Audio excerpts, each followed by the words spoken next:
नमस्कार, मैं हूं रविंद्र मोहन शर्मा। आप देख रहे हैं नारद न्यूज। जिला प्रभारी मंत्री डॉक्टर महेश जोशी ने भरतपुर का दौरा किया। उन्होंने कलेक्ट्रेट सभागार में जिला स्तरीय अधिकारियों के साथ एक मीटिंग की। मीटिंग में कोरोना संक्रमण की रोकथाम के उपाय तथा कोरोना संक्रमित रोगियों के उपचार की समीक्षा की गई तथा भरतपुर की कानून व्यवस्था के बारे में भी समीक्षा की गई। मीटिंग के बाद पत्रकारों से वार्ता करते हुए डॉक्टर जोशी ने कहा कि पूरे देश में एक देश एक रेट एक वैक्सीन की नीति अपनाई जानी चाहिए। केंद्र सरकार को पल्स पोलियो टीकाकरण अभियान की तरह कोरोना वैक्सीनेशन की संपूर्ण जिम्मेदारी अपने हाथों में लेनी चाहिए तथा राज्यों को निःशुल्क वैक्सीन उपलब्ध करवानी चाहिए। सरकारी मुख्य सचेतक एवं जिला प्रभारी मंत्री डॉक्टर महेश जोशी की अध्यक्षता में विभागीय योजनाओं की समीक्षा बैठक कलेक्ट्रेट सभागार में आयोजित हुई। बैठक में जिला प्रभारी मंत्री डॉक्टर जोशी ने कहा कि जिला प्रशासन के बेहतर प्रबंधन के कारण कोरोना संक्रमण पर नियंत्रण से संक्रमितों की संख्या में भारी कमी आई है। उन्होंने निर्देश दिए कि कोरोना की संभावित तीसरी लहर पर काबू पाने के लिए पूरी तैयारियां की जाएं। उन्होंने सभी विभागों की प्रशंसा करते हुए कहा कि इस कोरोना काल में विभागों ने अपनी जिम्मेदारी का बेहतर निर्वहन किया है और आगे भी ये सिलसिला जारी रखने की उन्होंने उम्मीद जताई है। जिला प्रभारी मंत्री ने जिला प्रशासन से कहा कि वे कोरोना गाइडलाइन की पालना करें जिससे आम जन में भी अच्छा संदेश पहुंचे। उन्होंने खुशी व्यक्त करते हुए कहा कि इस कोरोना काल में जिला प्रशासन एवं पुलिस प्रशासन ने पूरी मुस्तैदी से कार्य किया है। उन्होंने अधिकारियों को निर्देश दिए कि भरतपुर जिले में कोरोना प्रबंधन का जो कार्य किया गया है उसे कोरोना की तीसरी लहर की आशंका को देखते हुए आगे भी जारी रखा जाए। जिला प्रभारी मंत्री ने कोरोना के टीकाकरण के संबंध में निर्देश दिए कि 45+ आयु वर्ग के प्रत्येक व्यक्ति का वैक्सीनेशन किया जाना सुनिश्चित करें। जिला प्रभारी मंत्री ने कहा कि कोरोना काल में मजदूरों के रोजगार की समस्या को ध्यान में रखते हुए मनरेगा में अधिक से अधिक मजदूरों का नियोजन कर आर्थिक सहायता प्रदान की जाए। उन्होंने जलदाय विभाग के अधिकारियों को निर्देश दिए कि वे क्षेत्र में जहां भी पेयजल की समस्या हो वहां राज्य सरकार द्वारा संचालित योजनाओं के माध्यम से पेयजल पहुंचाना सुनिश्चित करें। साथ ही गर्मी के मौसम में खराब हैंडपंपों की मरम्मत का कार्य भी जारी रखें। उन्होंने कहा कि राज्य सरकार की सामाजिक सुरक्षा योजनाओं का लाभ प्रत्येक पात्र व्यक्ति तक पहुंचाया जाना सुनिश्चित करें। बैठक में जिला कलेक्टर हिमांशु गुप्ता, जिला पुलिस अधीक्षक देवेंद्र कुमार विश्नोई, एडीएम प्रशासन बीना महावर, एडीएम सिटी के गोयल, जिला परिषद के मुख्य कार्यकारी अधिकारी राजेंद्र सिंह चारण, नगर निगम के आयुक्त डॉक्टर राजेश गोयल, मुख्य चिकित्सा एवं स्वास्थ्य अधिकारी डॉक्टर कप्तान सिंह के अलावा कई जिला स्तरीय अधिकारी मौजूद रहे। प्रभारी मंत्री होने के नाते जिला स्तरीय जो अधिकारी DLOs, उनकी भी 7 बिंदुओं पर हमने आज मीटिंग की। कोविड-19 की समीक्षा की, वैक्सीनेशन जो है उसकी प्रगति की समीक्षा की, मनरेगा कार्यों की समीक्षा की, जो कंटिजेंसी प्लान PHED के बन रहे हैं उनकी भी हमने समीक्षा की है, सामाजिक सुरक्षा योजनाओं की,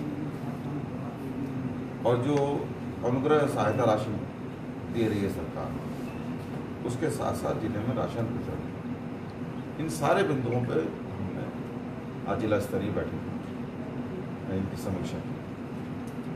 और मुझे खुशी है कि भरतपुर जिले ने अच्छे और उल्लेखनीय काम,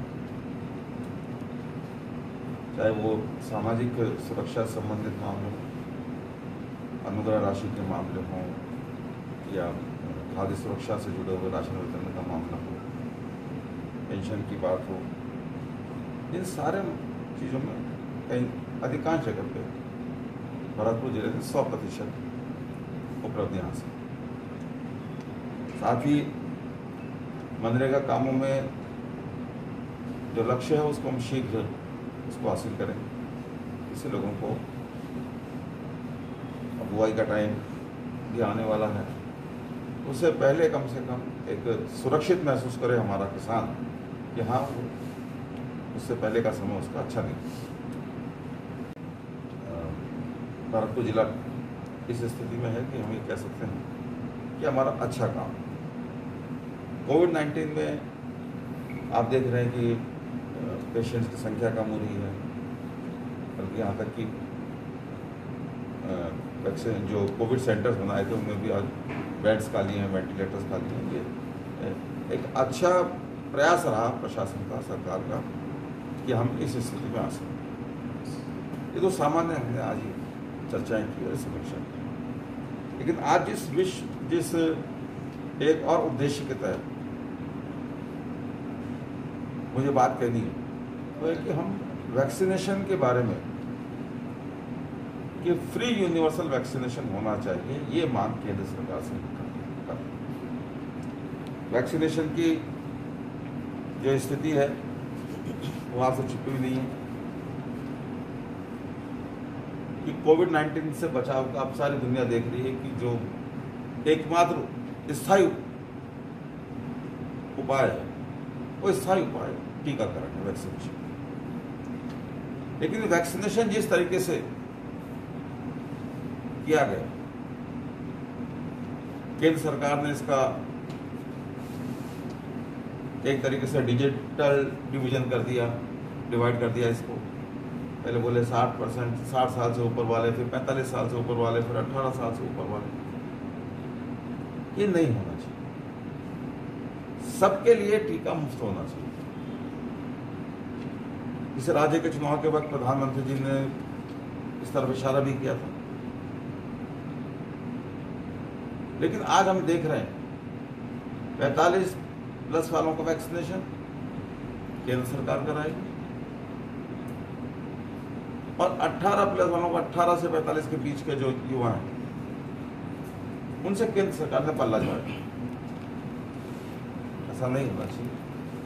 केंद्र सरकार ने बड़ा बजटीय प्रावधान रखा था 35,000 करोड़ रुपए का वैक्सीनेशन के लिए, जिसपे सुप्रीम कोर्ट ने भी केंद्र सरकार से उसके बारे में सवाल किया, तो ये पैसा किस तरीके से आप खर्च करने की प्लानिंग रखते हो, कैसे खर्च कर रहे हो।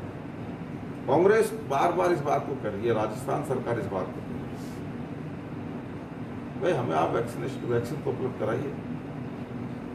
वैक्सीन के मामले में कोई एक स्थायी नीति नहीं बन सकी, कोई एक स्पष्ट नीति नहीं बन सकी, इस कारण वैक्सीनेशन में प्रॉब्लम आ रही से हम देख रहे हैं 2020 से कोविड चल रहा है पूरी दुनिया में, जो दूसरे मुल्क हैं उन्होंने 2020 में ही वैक्सीन के ऑर्डर देने चालू किए। हम उसमें गड़बड़ा गए, हम पिछड़े, और पिछड़ने का कारण फिर ये हो रहा है कि हमको आज वैक्सीन मिलने में परेशानी आ रही है। पहला ऑर्डर केंद्र सरकार ने जो वैक्सीन का दिया है मेरी जानकारी के हिसाब से जनवरी 2021 में, जबकि बहुत सारे मुल्कों ने 2020 में ही शुरू में इसके ऑर्डर देना चालू कर दिया। हमारे पास वैक्सीन नहीं है और हमने वैक्सीन का निर्यात कर 6.63 करोड़ खुराक हमने वैक्सीन की वो निर्यात कर दी। ये हमारी अदूरदर्शिता का, केंद्र सरकार की अदूरदर्शिता का परिचय है। इसके अलावा अलग अलग दरें 150 रुपये में केंद्र सरकार को मिलेगी, 300 रुपये में राज्य सरकारों को मिलेगी, 600 रुपये में इनको मिलेगी और 1200 रुपये में इसको मिलेगी। एक देश, एक वैक्सीन और एक दर होनी चाहिए। इसमें भी केंद्र सरकार असफल है। ये भेदभावपूर्ण नीति समझ से बाहर। वैक्सीन सारी के सारी इस देश के नागरिकों को लगनी है, हमारे देश के नागरिकों को लगनी है, लेकिन ये कहाँ का न्याय है? किसी को 150 रुपये में लगे, किसी को 300 में लगे, किसी को 600 में लगे, किसी को 1200। देश एक, वैक्सीन एक, कीमत भी एक होनी चाहिए। हमारी मांग है कि केंद्र सरकार देश की ज़रूरत के हिसाब से, देश के युवाओं की ज़रूरत के हिसाब से, देश के नागरिकों की ज़रूरत के हिसाब से वैक्सीन खरीदें और राज्यों को और निजी अस्पतालों को निःशुल्क वितरित करें, लागू करें। मास्क लगाएं, दूरी बनाकर रखें, हाथों को सैनिटाइज करें, हाथों को बार बार धोएं, अनावश्यक रूप से बाहर नहीं निकलें। ये जो अनुशासन है, अगर हम इस अनुशासन को अपने पे लागू कर पाएंगे तो हम इस कोरोना की चेन को तोड़ पाएंगे। साथ ही मुख्यमंत्री अशोक गहलोत जी, राजस्थान की सरकार, पूरा प्रशासन, राज्य सरकार मिलकर कोशिश कर रही है कि केंद्र सरकार से मांग भी कर रहे हैं और हम कोशिश भी कर रहे हैं कि अधिक से अधिक वैक्सीन हमको मिल सके। जहां मौका मिले वहाँ वैक्सीन भी आप लगवाएं, किसी प्रकार के भ्रम में नहीं आए। ये वैक्सीन एकमात्र बचाव का उपाय है। स्थायी रूप से इस भ्रांति में भी नहीं आया कि साहब वैक्सीन लगवाने के बाद कोरोना हो गया। वैक्सीन लगवाने के बाद कोरोना हो गया तो भी जिस व्यक्ति के कोरोना हुआ है उसकी जिंदगी को खतरा नहीं।